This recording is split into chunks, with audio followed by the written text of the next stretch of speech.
বন্যা কবলিতদের জন্য শুধু ত্রাণ সংগ্রহই নয়, পুনর্বাসনেও সহযোগিতা করবে বৈষম্য বিরোধী ছাত্র আন্দোলনের সঙ্গে জড়িতরা। ত্রাণের মতো পুনর্বাসনেও দেশবাসীর সহযোগিতা চেয়েছেন স্বেচ্ছাসেবকরা। আরও জানাচ্ছেন জাহেদ সেলিম। এই বন্ধন সহযোগিতার, বন্যা আক্রান্তদের পাশে থাকার। যে যেভাবে পারছেন এগিয়ে আসছেন ঢাকা বিশ্ববিদ্যালয়ের টিএসসিতে। কেউ কেউ সংগ্রহ করছে ত্রাণ সামগ্রী, আর দ্রুত সেগুলো পরিবহনে ওঠানোতে ব্যস্ত অন্যরা। দলমত নির্বিশেষে সকলেই এই মানবতামুখী কাজে এগিয়ে আসছে। এটা আমাদের জন্য মঙ্গলময়। অনেকেই রান্নাবান্না এখনো করতে পারতেছে না, যেখানে পানি আছে সেখানে আমরা গণ খাবারের ব্যবস্থা করেছি।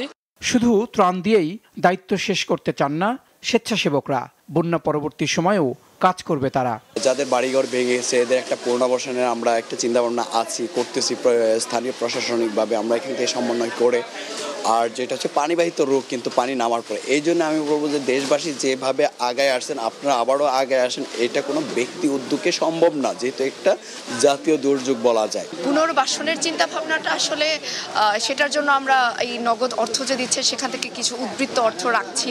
সেখান থেকে তারপরে যেই এলাকায় যেই ধরনের সাহায্য প্রয়োজন সেভাবেই ইকোনমিক ডেভেলপমেন্ট বা এইরকম পুনর্বাসনগুলো করা হবে। এদিকে ত্রাণ সংগ্রহ কর্মসূচির নবম দিনেও সহযোগিতার জন্য হাত বাড়াচ্ছেন নানা শ্রেণীর মানুষ। তবে ছুটির দিন হওয়ায় ভিড় কিছুটা কম।